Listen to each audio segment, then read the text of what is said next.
നമസ്കാരം. Evening news പ്രധാന വാർത്തകൾ. വ്യവസായ സ്ഥാപനങ്ങളുടെ ചൂഷണം തടയാനുള്ള പഞ്ചായത്തുകളുടെ അധികാരം കവർന്ന പിണറായി സർക്കാർ പഞ്ചായത്ത് രാജ് സംവിധാനത്തിന് നേരെയാണ് വാളോങ്ങുന്നതെന്ന് ബിജെപി സംസ്ഥാന ജനറൽ സെക്രട്ടറി സി കൃഷ്ണകുമാർ. ഇതിനെതിരെ ഹൈക്കോടതിയെ സമീപിക്കും. ഇടതുമുന്നണിയിൽ ഒയാസിസ് മദ്യ കമ്പനി ഇപ്പോൾ ഘടകകക്ഷിയെപ്പോലെയാണെന്നും സി കൃഷ്ണകുമാർ. പട്ടാമ്പി ഉപജില്ലാ സ്കൂൾ കലോത്സവത്തിലെ ഗ്രേഡ് തിരിമറിക്ക് പിന്നിൽ 2 അധ്യാപകരെന്ന് എഇഒയുടെ അന്വേഷണ റിപ്പോർട്ട്. തിരിമറി നടത്തിയത് കലോത്സവം നടന്ന എടപ്പലം സ്കൂളിലെ അധ്യാപകർ. തെറ്റുപറ്റിയെന്ന വിശദീകരണം ഇതിൽ ഒരു അധ്യാപകൻ നൽകിയതിന്റെ വിവരങ്ങളും പുറത്ത്.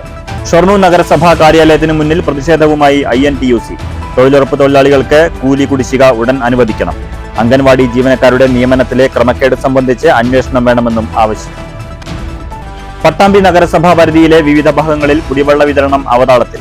ശുദ്ധജലം ലഭ്യമല്ലെന്ന പരാതിയെ തുടർന്ന് നഗരസഭാ കാര്യാലയത്തിൽ UDF പ്രതിഷേധം.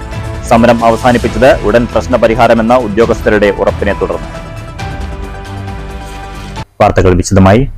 വ്യവസായ സ്ഥാപനങ്ങളുടെ ചൂഷണം തടയാനുള്ള പഞ്ചായത്തുകളുടെ അധികാരം കവർന്ന സംസ്ഥാന സർക്കാർ പഞ്ചായത്തി രാജ് സംവിധാനത്തിനു നേരെയാണ് വാളോങ്ങുന്നതെന്ന് BJP സംസ്ഥാന ജനറൽ സെക്രട്ടറി സി കൃഷ്ണകുമാർ. ഇതിനെതിരെ ഹൈക്കോടതിയെ സമീപിക്കുമെന്നും സി കൃഷ്ണകുമാർ പാലക്കാട്ട് വാർത്താ സമ്മേളനത്തിൽ പറഞ്ഞു. ഇന്നലത്തെ പുതിയ പ്രഖ്യാപനം പഞ്ചായത്ത് രാജ് നിയമത്തെ അട്ടിമറിക്കുന്നതിനും ജനകീയാസൂത്രണ സംവിധാനത്തിന്റെ തത്വങ്ങളെ തകർക്കുന്നതുമാണെന്ന് ഭാരതീയ ജനതാ പാർട്ടി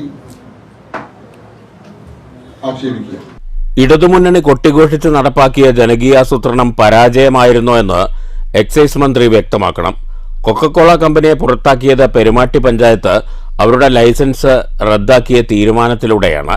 പഞ്ചായത്തുകളുടെ അത്തരം ശക്തമായ ഇടപെടലുകളാണ് ഇപ്പോൾ സംസ്ഥാന സർക്കാർ ഇല്ലാതാക്കിയത്. ഇടതുമുന്നണിയിൽ ഒയാസിസ് മദ്യ കമ്പനി ഒരു ഘടകകക്ഷിയെപ്പോലെയാണ്.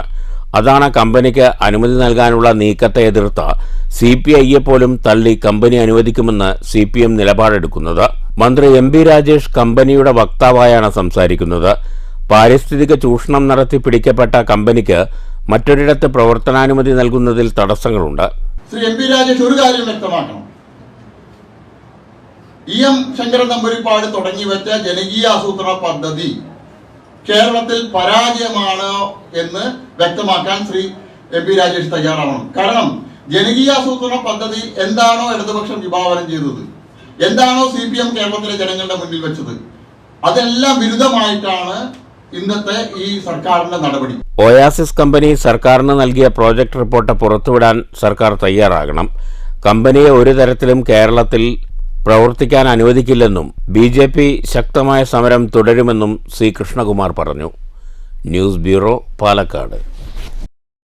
ഷൊർണൂർ നഗരസഭാ കാര്യാലയത്തിന് മുന്നിൽ പ്രതിഷേധ സമരവുമായി INTUC. മുനിസിപ്പൽ ഓഫീസിന് മുന്നിൽ യൂണിയൻ നടത്തിയ ധർണ ജില്ലാ പ്രസിഡന്റ് SK അനന്തകൃഷ്ണൻ ഉദ്ഘാടനം ചെയ്തു. ബോർഡിന്റെ സമ്മതത്തോടുകൂടി അവിടെ പുതിയ സംരംഭം തുടങ്ങുന്നതിൽ അവരുടേതായിട്ടുള്ള അനുവാദം ബോർഡിലും അതുപോലെ തന്നെ ആ തൊഴിലാളികൾക്ക് കൊടുക്കണം. പക്ഷെ ഇപ്പോൾ മിക്ക കേരളത്തിൽ ഉടനീളം പല കേസുകളും ഇപ്പോൾ നമ്മൾ ഹൈക്കോടതി പോയിരിക്കണം. കാലാകാലമായി ചെയ്തുകൊണ്ടിരിക്കുന്ന ചുമട്ട് തൊഴിലാളികൾക്ക് പോലും പണിയില്ലാത്ത ഒരു സ്ഥിതി വേണം. ബോർഡ് മുതലാളിയുടെ കൂടിയാണ്. അപ്പൊ കേരളത്തിലെ മുഴുവൻ തൊഴിലാളി ദ്രോഹ നടപടികളുമായിട്ട് മുന്നോട്ട് പോകുന്ന ഒരു പരിസ്ഥിതിയാണ് ഇപ്പൊ ഇവിടെ വന്നിരിക്കുന്നത്. പക്ഷെ അതിന് ചർച്ച നിൽക്കേണ്ടത് ഇന്ത്യൻ നാഷണൽ കോൺഗ്രസും കേരളത്തിന്റെ ഒരു പ്രതിപക്ഷ പാർട്ടിയിലുള്ളത് നിലയ്ക്കാണ് ഇപ്പൊ നമ്മൾ ഇവിടെ ചെയ്തുകൊണ്ടിരിക്കുന്നത്. തൊഴിലുറപ്പ് തൊഴിലാളികൾക്ക് കൂലി നൽകാത്തതിലും അംഗൻവാടി ഹെൽപ്പർമാരെ നിയമിച്ചതിൽ മാനദണ്ഡങ്ങൾ പാലിക്കാത്തതിലും പ്രതിഷേധിച്ചാണ് INTUC ഷൊർണൂർ മണ്ഡലം കമ്മിറ്റിയുടെ നേതൃത്വത്തിൽ മുനിസിപ്പൽ ഓഫീസിനു മുന്നിൽ പ്രതിഷേധ ധർണ നടത്തിയത്. INTUC മണ്ഡലം പ്രസിഡന്റ് TS വിനയകുമാർ അധ്യക്ഷത വഹിച്ചു. DCC ജനറൽ സെക്രട്ടറിമാരായ K Krishnakumar, VK Sreekrishnan, INTUC regional president Hamsa Meladayil, block Congress president TK Basheer, മണ്ഡലം പ്രസിഡന്റ് വിജയപ്രകാശ് ശങ്കർ, DCC അംഗം Anand V Nair, PM Muraleedharan, VP Radhakrishnan, Sarojini, Haridas, Vinod, L Vinod, Sreelatha, Parukutty, Sreeni എന്നിവർ പ്രസംഗിച്ചു. News centre, Shoranur. പട്ടാമ്പി നഗരസഭാ പരിധിയിലെ വിവിധ പ്രദേശങ്ങളിൽ കുടിവെള്ളം ലഭ്യമല്ലെന്ന പരാതി. പ്രശ്നപരിഹാരം ആവശ്യപ്പെട്ട് UDF കൌൺസിലർമാരുടെയും മുന്നണി നേതാക്കളുടെയും നേതൃത്വത്തിൽ നഗരസഭയ്ക്ക് മുന്നിൽ പ്രതിഷേധിച്ചു. പ്രശ്നപരിഹാരം സംബന്ധിച്ച് ഉറപ്പ് ലഭിച്ചതോടെയാണ് നേതാക്കൾ പിരിഞ്ഞുപോയത്. പട്ടാമ്പി നഗരസഭാ പരിധിയിലെ ഉമിക്കുന്ന്, കൈത്തളി സ്ട്രീറ്റ്, പട്ടാമ്പി ടൗൺ തുടങ്ങിയ ഭാഗങ്ങളിൽ കുടിവെള്ളം മുടങ്ങിയിട്ട് 2 ആഴ്ചയോളമായി. 50 HP മോട്ടോർ കേടുവന്നതാണ് പ്രധാന പ്രശ്നം. കൂടാതെ വാൾവ് ഓപ്പറേറ്റർമാരുടെ കെടുകാര്യസ്ഥതയും യഥാസമയത്ത് കുടിവെള്ളം ലഭിക്കാൻ ബുദ്ധിമുട്ടുണ്ടാക്കുന്നതായി പരാതിയുണ്ട്. ഇതിന് പരിഹാരം കാണണമെന്നാവശ്യപ്പെട്ടാണ് UDF കൗൺസിലർമാരുടെയും നേതാക്കളുടെയും നേതൃത്വത്തിൽ നഗരസഭാ കാര്യാലയത്തിനു മുന്നിൽ പ്രതിഷേധവുമായി എത്തിയത്. കൗൺസിലർ KR നാരായണസ്വാമി പ്രതിഷേധ പരിപാടി ഉദ്ഘാടനം ചെയ്തു. തൊഴിലുറപ്പുകാരുടെ കൂലി കൊടുക്കാത്ത പ്രശ്നപ്പെടുന്നുണ്ട്. പക്ഷേ ഇന്ന് ആധികാരികമായിട്ടുള്ള വിഷയം എന്ന് പറയുന്നത് പട്ടാമ്പി നഗരസഭ കുടിവെള്ള പദ്ധതി, പൈസ വാങ്ങി കുടിവെള്ളം കൊടുക്കുന്ന പദ്ധതി, പൈസ വാങ്ങി കുടിവെള്ളം കൊടുക്കാതിരിക്കുന്നതിന് എതിരെയാണ് സമരം. പുതിയ 2 മോട്ടോറുകൾ വാങ്ങിയത് ഇവിടെ CRC സൂചിപ്പിച്ചു. ആ മോട്ടറിൻ്റെ ഗ്യാരണ്ടി പീരീഡ് കഴിയുന്നതിന് മുൻപ് അത് പുറത്തു കൊണ്ടുപോയി വീണ്ടും ബൈൻഡ് ചെയ്യിച്ച് 10,000 ചെലവഴിക്കുകയാണ്. ഇതിൽ അഴിമതി ഉണ്ട് എന്ന് ഞങ്ങളെപ്പോലെയുള്ള ആളുകൾ മനസ്സിലാക്കുകയാണ്. പക്ഷേ ഒരു കൂസലുമില്ലാതെ സാധാരണക്കാർ ഇവിടെ നഗരസഭയിൽ താമസിക്കുന്ന കുടിവെള്ളവും കെട്ടിട നികുതിയും വീട്ടു നികുതിയും കരവും അടച്ച് താമസിക്കുന്ന ആളുകൾക്ക് അവരുടെ അവകാശമാണ് ഈ കുടിവെള്ളമെന്ന്. കാലിക്കുടങ്ങളുമായാണ് പ്രതിഷേധക്കാരെത്തിയത്. തുടർന്ന് നഗരസഭ AEയെ സമീപിച്ചു.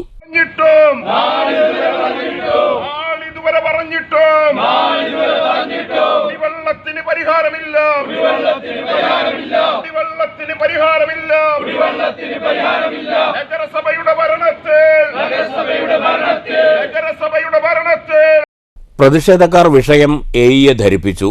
പ്രശ്നത്തിന് പരിഹാരം കണ്ടില്ലെങ്കിൽ പ്രതിഷേധം ശക്തമാക്കുമെന്നും മുന്നറിയിപ്പ് നൽകി. ബന്ധപ്പെട്ടവരുമായി സംസാരിച്ച് പ്രശ്നത്തിന് ഉടൻ പരിഹാരം കാണുമെന്ന് AE മറുപടി നൽകി. ഇതോടെയാണ് പ്രതിഷേധം അവസാനിപ്പിച്ചത്. CA റാസി, C സംഗീത, K ബഷീർ, ഉമ്മർ കിഴായൂർ തുടങ്ങിയവർ നേതൃത്വം നൽകി. News bureau, Pattambi. എടത്തറയിൽ വയോധികനെ വയലിൽ മരിച്ച നിലയിൽ കണ്ടെത്തി. എടത്തറ വളയം പറമ്പിൽ കുളത്തിങ്കൽ വീട്ടിൽ 70 വയസ്സുള്ള കൃഷ്ണനെയാണ് ചന്ദ്രശേഖരാപുരം പാടശേഖരത്തിൽ മരിച്ച നിലയിൽ കണ്ടെത്തിയത്. വ്യാഴാഴ്ച വൈകുന്നേരമാണ് വയലിൽ മൃതദേഹം കണ്ടെത്തിയത്. അടുത്തുള്ള ഒരു മരണാനന്തര ചടങ്ങിൽ പങ്കെടുത്ത് പാടവരമ്പിലൂടെ നടന്നു വരുമ്പോൾ അബദ്ധത്തിൽ തെന്നി വീണതാകാമെന്ന് മങ്കര പോലീസ് പറഞ്ഞു. മരിച്ച കൃഷ്ണന് 70 വയസ്സുണ്ട്. ഇൻക്വസ്റ്റ് നടപടികൾക്ക് ശേഷം മൃതദേഹം പാലക്കാട് ജില്ലാ മോർച്ചറിയിലേക്ക് മാറ്റി. ശാന്തയാണ് ഭാര്യ. മക്കൾ മിനി, സിനി, അനി, ഐശ്വര്യ. മരുമക്കൾ സുരേന്ദ്രൻ, പ്രഭു, ജനാർദ്ദനൻ. News bureau, Kottayi. പട്ടാമ്പി ഉപജില്ലാ സ്കൂൾ കലോത്സവത്തിലെ ഗ്രേഡ് തിരിമറിക്ക് പിന്നിൽ 2 അധ്യാപകരാണെന്ന് കണ്ടെത്തൽ. പട്ടാമ്പി AEO നടത്തിയ അന്വേഷണ റിപ്പോർട്ട് പുറത്തുവന്നു. PTMY ഹയർ സെക്കൻഡറി സ്കൂളിലെ അധ്യാപകരായ KC സന്ദീപ്, ജംഷീദ് എന്നിവർ തിരിമറി നടത്തിയെന്നാണ് കണ്ടെത്തൽ. നവംബർ മാസത്തിൽ നടന്ന പട്ടാമ്പി സബ് ജില്ലാ സ്കൂൾ കലോത്സവത്തിൽ ഗ്രേഡ് തിരുത്തിയത് 2 അധ്യാപകരാണെന്നാണ് കണ്ടെത്തൽ. ഉപജില്ലാ കലോത്സവം നടന്ന എടപ്പലം PTMY ഹയർ സെക്കൻഡറി സ്കൂളിലെ അധ്യാപകരായ KC സന്ദീപ്, ജംഷീദ് എന്നിവരാണ് തിരിമറി നടത്തിയതെന്ന് AEO കണ്ടെത്തി. ഇതിൽ തെറ്റുപറ്റിയെന്നുള്ള വിശദീകരണം സന്ദീപ് നൽകിയതിന്റെ വിവരങ്ങളും പുറത്തായി. കലോത്സവത്തിൽ മത്സരഫലങ്ങൾ വെബ്സൈറ്റിൽ അപ്ലോഡ് ചെയ്യുന്ന ചുമതല സന്ദീപിനായിരുന്നു. അതുകൊണ്ട് തന്നെ തന്റെ സ്കൂളിന് നേട്ടമുണ്ടാക്കാൻ സന്ദീപ് ഗ്രേഡ് തിരുത്തിയെന്നാണ് ലഭ്യമാകുന്ന വിവരം. എന്നാൽ ജംഷീദിന്റെ പ്രേരണ പ്രകാരമാണ് താൻ തിരിമറി നടത്തിയതെന്നും സന്ദീപ് വിശദീകരണത്തിൽ പറയുന്നുണ്ട്. നടുവട്ടം ജനതാ സ്കൂളിലെ 5 ഫലങ്ങൾ A ഗ്രേഡിൽ നിന്നും B ഗ്രേഡാക്കി മാറ്റുകയും എടപ്പലം PTMY സ്കൂളിലെ 2 B ഗ്രേഡുകൾ A ഗ്രേഡാക്കി മാറ്റുകയും ചെയ്തുവെന്ന് പരിശോധനയിൽ കണ്ടെത്തി. ഇതോടെ എടപ്പലം യത്തീംഖാന ഹയർ സെക്കൻഡറി സ്കൂൾ കരസ്ഥമാക്കിയ ഹയർ സെക്കൻഡറി വിഭാഗം ഓവറോൾ കിരീടം നടുവട്ടം ജനതാ സ്കൂളിന് കൈമാറിയിരുന്നു. മത്സരാർത്ഥിയുടെ രക്ഷിതാവിന്റെ പരാതിയിൽ നടത്തിയ അന്വേഷണത്തിലാണ് അട്ടിമറി കണ്ടെത്തിയത്. അന്വേഷണത്തിൽ കുറ്റക്കാരായി കണ്ടെത്തിയ അധ്യാപകർക്കെതിരെ നടപടി ആവശ്യപ്പെട്ട് പട്ടാമ്പി ഉപജില്ലാ വിദ്യാഭ്യാസ ഓഫീസർ റിപ്പോർട്ട് നൽകിയിട്ടുണ്ട്. News bureau, Pattambi. Kerala state service pensioners union Shoranur block 33ാം വാർഷിക സമ്മേളനം ചുവന്ന ഗേറ്റിൽ നടന്നു. പി മമ്മിക്കുട്ടി MLA ഉദ്ഘാടനം ചെയ്തു. IPT പരിസരത്ത് നിന്ന് ആരംഭിച്ച പ്രകടനത്തോടെയാണ് സമ്മേളന പരിപാടികൾക്ക് തുടക്കമായത്. ചുവന്ന ഗേറ്റിലെ ബ്ലൂ ഡയമണ്ട് കൺവെൻഷൻ സെന്ററിൽ നടന്ന വാർഷിക സമ്മേളനം പി മമ്മിക്കുട്ടി MLA ഉദ്ഘാടനം ചെയ്തു. സംഘടനാ നേതൃത്വത്തിന്റെ അടിസ്ഥാനത്തിൽ അത്രത്തോളം ഒന്നും പങ്കാളി അല്ലെങ്കിലും 13 കൊല്ലമായി ഇങ്ങനത്തെ ഒരു കാര്യം നടത്തുന്നതുമായി ബന്ധപ്പെട്ടുകൊണ്ടുള്ള കാര്യങ്ങൾ അന്വേഷിക്കുകയും അതിന് ഭാഗമാക്കാവുകയും കഴിയാവുന്ന വിധത്തിൽ പങ്കാളിയാവുകയും ചെയ്തതിൻ്റെ അനുഭവം എനിക്കുണ്ട്. ഞാനിവിടെ കൃഷ്ണനോട് ചോദിച്ചു, ഈ സംഘടന രൂപീകരിക്കുന്ന സന്ദർഭത്തിൽ 33 കൊല്ലമായ 33ാമത് വാർഷിക സമ്മേളനം. അപ്പൊ ആ വാർഷിക സമ്മേളനം 33 എന്ന് പറയുമ്പോൾ അന്നത്തെ 1ാമത്തെ സമ്മേളനത്തിൽ പങ്കെടുത്താലോ ഇപ്പൊ ആരെങ്കിലും ജീവിച്ചിരിക്കുന്നുണ്ടോ എന്ന് ചോദിക്കുമ്പോൾ അപൂർവ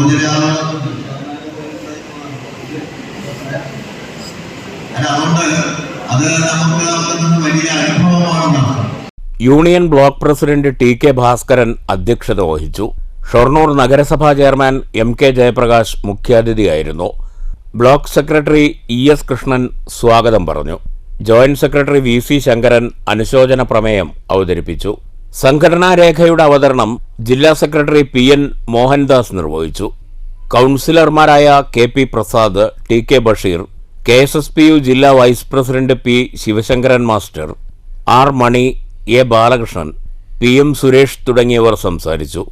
75 വയസ്സ് കഴിഞ്ഞവരെ ചടങ്ങിൽ കെ.എസ്.എസ്.പി.യു ജില്ലാ രക്ഷാധികാരി പി. വിശ്വനാഥൻ നായർ ആദരിച്ചു.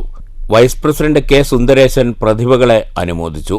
സാഹിത്യകാരി പി. വി. ആര്യ, മാപ്പിളപ്പാട്ട് കലാകാരൻ ഇ. ശിവശങ്കരൻ, ദേശീയ അത്ലറ്റ് വിഷ്ണുശ്രീ, യുവ കാർട്ടൂണിസ്റ്റ് ടി. പി. അക്ഷയ് തുടങ്ങിയവരെയാണ് ചടങ്ങിൽ ആദരിച്ചത്. സർവീസ് പെൻഷൻ മാസിക അവാർഡ് വിതരണം ബ്ലോക്ക് രക്ഷാധികാരി പ്രൊഫസർ ഇ. ജി. പൗലോസ് നിർവഹിച്ചു. News centre, Shoranur. പിണറായി സർക്കാരിന്റെ നികുതി കൊള്ളയാരോപിച്ച് പറളിയിൽ കോൺഗ്രസ് പ്രതിഷേധം. മണ്ഡലം കോൺഗ്രസ് കമ്മിറ്റിയുടെ നേതൃത്വത്തിൽ പറളി വില്ലേജ് ഓഫീസിന് മുന്നിൽ നടത്തിയ ധർണ DCC അംഗം പി. സ്വാമിനാഥൻ ഉദ്ഘാടനം ചെയ്തു. അമിതമായ നികുതി ഭാരം അടിച്ചേൽപ്പിച്ച് സാധാരണക്കാരായ ജനങ്ങളുടെ ജീവിതം ദുസ്സഹമാക്കുകയാണ് സർക്കാരെന്നാരോപിച്ചാണ് പറളി മണ്ഡലം കോൺഗ്രസ് കമ്മിറ്റിയുടെ നേതൃത്വത്തിൽ വില്ലേജ് ഓഫീസിന് മുന്നിൽ ധർണ നടത്തിയത്. പറളി സെക്കൻഡ് വില്ലേജിന് മുന്നിൽ നടന്ന ധർണ DCC അംഗം പി. സ്വാമിനാഥൻ ഉദ്ഘാടനം ചെയ്തു. മണ്ഡലം Congress vice president KN Anandji അധ്യക്ഷത വഹിച്ചു. V. Vinayan master, K. Venugopal, KR Chandu, MP Shanmukhan, MV Vijayakumaran, KS Asfar, MV Chembakavalli, KM Abdul Sattar, KM Ramesh, KA Hakeem, C. Subhash തുടങ്ങിയവർ സംസാരിച്ചു. News bureau, Kottayi. പാലക്കാട് കുളപ്പള്ളി സംസ്ഥാന പാതയിലെ ഗർത്തങ്ങൾ വാഹന ഗതാഗതത്തിന് ഭീഷണിയാകുന്നു. പൊതുവെ തകർച്ച നേരിടാത്ത പാതയിലെ ഒറ്റപ്പെട്ട കുഴികൾ മരണക്കെണിയാവുകയാണ്. മങ്കര ചവിട്ടിലത്തോട് ഭാഗത്ത് രൂപപ്പെട്ട വൻ ഗർത്തം ഉടൻ മൂടാൻ നടപടി വേണമെന്ന് നാട്ടുകാർ ആവശ്യപ്പെട്ടു. ചവിട്ടിലത്തോടിനു പുറമെ 14 മൈൽ ചന്ദനപ്പുറം ഭാഗങ്ങളിലും ഗർത്തം രൂപപ്പെട്ടിട്ടുണ്ട്. ഇത്തരം ഗർത്തങ്ങളിൽ പെട്ട് ഇരുചക്രവാഹനങ്ങൾ അപകടത്തിൽപ്പെടുന്നത് പതിവായിരിക്കുകയാണ്. ചവിട്ടിലത്തോട് ഭാഗത്ത് വലിയ ഗർത്തം രൂപപ്പെട്ട് മാസങ്ങളായിട്ടും പൊതുമരാമത്ത് വകുപ്പ് ഇന്നുവരെ നടപടിയെടുത്തിട്ടില്ല. ഓരം ചേർന്ന് വാഹനം വന്നാൽ വലിയ അപകടമാണ് സംഭവിക്കുക. 1/2 മീറ്റർ താഴ്ചയിലും 1 മീറ്റർ വീതിയിലുമാണ് ഗർത്തം. മാസങ്ങളായിട്ടും ബന്ധപ്പെട്ടവർ കുഴി മൂടാൻ നടപടി സ്വീകരിക്കാത്തത് പ്രതിഷേധാർഹമാണെന്ന് നാട്ടുകാർ പറഞ്ഞു. വലിയ അപകടമുണ്ടാകും മുമ്പ് ഇക്കാര്യത്തിൽ നടപടി വേണമെന്ന് NCP ജില്ലാ സെക്രട്ടറി SJ നജീബ് ആവശ്യപ്പെട്ടു. ഇതെല്ലാം ചൂണ്ടിക്കാട്ടിക്കൊണ്ട് ബഹുമാനപ്പെട്ട കേരളത്തിന്റെ പൊതുമരാമത്ത് വകുപ്പ് മന്ത്രി സഖാവ് മുഹമ്മദ് റിയാസ് അവർക്ക് ഒരു നിവേദനം ഇന്ന് തന്നെ തയ്യാറാക്കി അയച്ചു കൊടുക്കുന്നുണ്ട്. കേരളത്തിലെ ഇന്ന് നടന്നു വരുന്ന എല്ലാ റോഡുകളുടെയും പുതിയ നൂതന രീതിയിൽ റോഡുകൾ നിർമ്മാണത്തിന് വേണ്ട പദ്ധതികൾ അദ്ദേഹം ആവിഷ്കരിക്കുന്നതോടൊപ്പം പരാതി കൊടുക്കുന്ന ആ പരാതികൾ എത്രയും പെട്ടെന്ന് തീർപ്പാക്കുന്ന ഒരു മന്ത്രിയായതുകൊണ്ട് അദ്ദേഹത്തിന് ഇന്ന് തന്നെ ഒരു NCP ജില്ലാ സെക്രട്ടറി എന്ന നിലയിൽ അദ്ദേഹത്തിന് മെമ്മോറാണ്ടം ചെയ്യാൻ തീരുമാനിച്ചിട്ടുണ്ട്. News bureau, Pathiripala. Kottayi Chambrakulam AUP സ്കൂളിൽ 120ാം വാർഷികാഘോഷവും യാത്രയപ്പ് സമ്മേളനവും നടന്നു. തരൂർ MLA PP സുമു ഉദ്ഘാടനം ചെയ്തു. ഉദ്ഘാടന സമ്മേളനത്തിൽ കോട്ടായി ഗ്രാമപഞ്ചായത്ത് പ്രസിഡന്റ് A. സതീഷ് അധ്യക്ഷത വഹിച്ചു. ഹെഡ്മാസ്റ്റർ MM വിജയകൃഷ്ണൻ സ്വാഗതം പറഞ്ഞു. സീനിയർ അധ്യാപിക MV സുധ റിപ്പോർട്ട് അവതരിപ്പിച്ചു. വിരമിക്കുന്ന ഹിന്ദി അധ്യാപകൻ കൃഷ്ണൻകുട്ടിക്ക് ചടങ്ങിൽ യാത്രയപ്പ് നൽകി. കുഴൽമന്ദം block panchayat president TK Devadas Krishnankutty മാസ്റ്ററെ ആദരിച്ചു. ജില്ലാ പഞ്ചായത്ത് അംഗം ആർ അഭിലാഷ്, കുഴൽമന്ദം ബ്ലോക്ക് പഞ്ചായത്ത് അംഗം K Kunjilakshmi, panchayat standing committee chairperson V Vineetha, panchayat അംഗം എൻ കെ ശശിധരൻ, കുഴൽമന്ദം AEO K Victor David, BRC trainer doctor Jeshi, PTA president V Muraleedharan, MPTA president V Chitra, school leader M Muhammad Shabeeb എന്നിവർ പ്രസംഗിച്ചു. 2024-2025 വർഷത്തിൽ പഠനത്തിൽ മികവ് കാഴ്ചവെച്ചവർ, സബ് ജില്ലാ, ജില്ലാതല മത്സരങ്ങളിലെ വിജയികൾ എന്നിവർക്കുള്ള സമ്മാനദാനം സ്കൂൾ മാനേജർ TS സരസ്വതി അമ്മാളും അഡ്മിനിസ്ട്രേറ്റർ TG ലക്ഷ്മണനും നിർവഹിച്ചു. സമ്മേളനത്തിന് ശേഷം കുട്ടികളുടെ കലാപരിപാടികളുമുണ്ടായി. News bureau, Kottayi. രാജ്യത്തെ പ്രശസ്ത ഗ്രാമങ്ങളിൽ ഒന്നായ കൊല്ലങ്കോട് ജലമർമ്മരം ചിത്രകലാ ക്യാമ്പ് നടക്കും. ഫെബ്രുവരി 22-23 തീയതികളിലാണ് ക്യാമ്പ്. പരിസ്ഥിതി ബോധം ചിത്രങ്ങളിലൂടെ എന്നതാണ് ക്യാമ്പിന്റെ സന്ദേശമെന്ന് സംഘാടകർ പാലക്കാട്ട് വാർത്താ സമ്മേളനത്തിൽ അറിയിച്ചു. ജലമർമ്മരം 17ാമത് ക്യാമ്പാണ് കൊല്ലങ്കോട് സംഘടിപ്പിക്കുന്നത്. കരിമ്പനകളും വയലുകളും ജലാശയങ്ങളും ഉറവകളും മലകളും കൊണ്ട് സമൃദ്ധമായ കൊല്ലങ്കോടിൻ്റെ മഹാസൗന്ദര്യത്തെ നിലനിർത്തണമെന്നതാണ് ഇപ്രാവശ്യത്തെ ഉദ്ദേശം. 30ഓളം ചിത്രകാരന്മാർ 2 ദിവസങ്ങളിലായി ക്യാമ്പ് ചെയ്ത് കൊല്ലങ്കോടിൻ്റെ സ്വന്തം തലയെടുപ്പുകളായ സീതാർകുണ്ടും താമരപ്പാടവും നെന്മേനിയും ക്യാൻവാസിൽ പകർത്തും. 22-ന് രാവിലെ 9 മണിക്ക് ആരംഭിക്കുന്ന ക്യാമ്പിൻ്റെ സമാപന സമ്മേളനം 23-ന് വൈകിട്ട് കെ ബാബു MLA ഉദ്ഘാടനം ചെയ്യും. നെന്മേനിയിൽ നടക്കുന്ന പരിപാടിയിൽ ക്യാമ്പ് അംഗങ്ങൾ വരച്ച ചിത്രങ്ങളുടെ പ്രദർശനവുമുണ്ടാകും. പരിസ്ഥിതിയുമായി ബന്ധപ്പെട്ട വിഷയങ്ങളിലാണ് നമ്മൾ ചിത്രകല ക്യാമ്പ് നടത്തുന്നത്. അപ്പോൾ കൊല്ലങ്കോടിൻ്റെ ഒട്ടനവധി പ്രശ്നങ്ങൾ ഉന്നയിച്ചുകൊണ്ടാണ് ചിത്രകലാ ക്യാമ്പ്. ഒന്നാമത്തെ കാര്യം, ഇവിടെയുള്ള കാർഷിക മേഖലയിൽ നിലനിൽക്കുന്ന പ്രശ്നങ്ങൾ, അതുപോലെ വയലുകളും പന അതുപോലുള്ള സംഗതികളൊക്കെ വെട്ടി നശിപ്പിക്കുന്ന ഒരു അവസ്ഥ നമ്മൾ പാലക്കാട് കാണുന്നുണ്ട്. ഈ ക്യാമ്പിൻ്റെ പേര് വരമ്പിലെ കൊറ്റി എന്നുള്ളതാണ്. വാർത്താ സമ്മേളനത്തിൽ പ്രഭകുമാർ ഒഞ്ചിയം, കെ രാധാകൃഷ്ണൻ, ബാലകൃഷ്ണൻ, സുനിൽ ബാബു എന്നിവർ പങ്കെടുത്തു. News bureau, Palakkad. Mayannur Lakshminarayana arts and science കോളേജിൽ കോളേജ് ഡേ ആഘോഷം നടന്നു. സംഗീതജ്ഞൻ സ്റ്റീഫൻ ദേവസി ഉദ്ഘാടനം ചെയ്തു. Lakshminarayana institution chairman K Ramakrishnan അധ്യക്ഷത വഹിച്ചു. എഴുത്തുകാരൻ ഡോക്ടർ NP വിജയകൃഷ്ണൻ മുഖ്യപ്രഭാഷണം നടത്തി. വിവിധ കലാപരിപാടികളും ഉണ്ടായിരുന്നു. പ്രധാന വാർത്തകൾ വീണ്ടും. വ്യവസായ സ്ഥാപനങ്ങളുടെ ചൂഷണം തടയാനുള്ള പഞ്ചായത്തുകളുടെ അധികാരം കവർന്ന പിണറായി സർക്കാർ പഞ്ചായത്ത് രാജ് സംവിധാനത്തിന് നേരെയാണ് വാളോങ്ങുന്നതെന്ന് BJP സംസ്ഥാന ജനറൽ സെക്രട്ടറി C കൃഷ്ണകുമാർ. ഇതിനെതിരെ ഹൈക്കോടതിയെ സമീപിക്കും. ഇടതുമുന്നണിയിൽ ഒയാസിസ് മദ്യ കമ്പനി ഇപ്പോൾ ഘടകകക്ഷിയെപ്പോലെയാണെന്നും C കൃഷ്ണകുമാർ. പട്ടാമ്പി ഉപജില്ലാ സ്കൂൾ കലോത്സവത്തിലെ ഗ്രേഡ് തിരിമറിക്ക് പിന്നിൽ 2 അധ്യാപകരെന്ന് AEOയുടെ അന്വേഷണ റിപ്പോർട്ട്. തിരിമറി നടത്തിയത് കലോത്സവം നടന്ന എടപ്പലം സ്കൂളിലെ അധ്യാപകർ. തെറ്റുപറ്റിയെന്ന വിശദീകരണം ഇതിൽ ഒരു അധ്യാപകൻ നൽകിയതിന്റെ വിവരങ്ങളും പുറത്ത്. ഷൊർണൂർ നഗരസഭാ കാര്യാലയത്തിന് മുന്നിൽ പ്രതിഷേധവുമായി INTUC. തൊഴിലുറപ്പ് തൊഴിലാളികൾക്ക് കൂലി കുടിശ്ശിക ഉടൻ അനുവദിക്കണം. അംഗൻവാടി ജീവനക്കാരുടെ നിയമനത്തിലെ ക്രമക്കേട് സംബന്ധിച്ച് അന്വേഷണം വേണമെന്നും ആവശ്യം. പട്ടാമ്പി നഗരസഭാ പരിധിയിലെ വിവിധ ഭാഗങ്ങളിൽ കുടിവെള്ള വിതരണം അവതാളത്തിൽ. ശുദ്ധജലം ലഭ്യമല്ലെന്ന പരാതിയെ തുടർന്ന് നഗരസഭാ കാര്യാലയത്തിൽ UDF പ്രതിഷേധം. സമരം അവസാനിപ്പിച്ചത് ഉടൻ പ്രശ്നപരിഹാരമെന്ന ഉദ്യോഗസ്ഥരുടെ ഉറപ്പിനെ തുടർന്ന്. ഈ വാർത്താ ബുള്ളറ്റിൻ സമാപിച്ചു. നമസ്കാരം.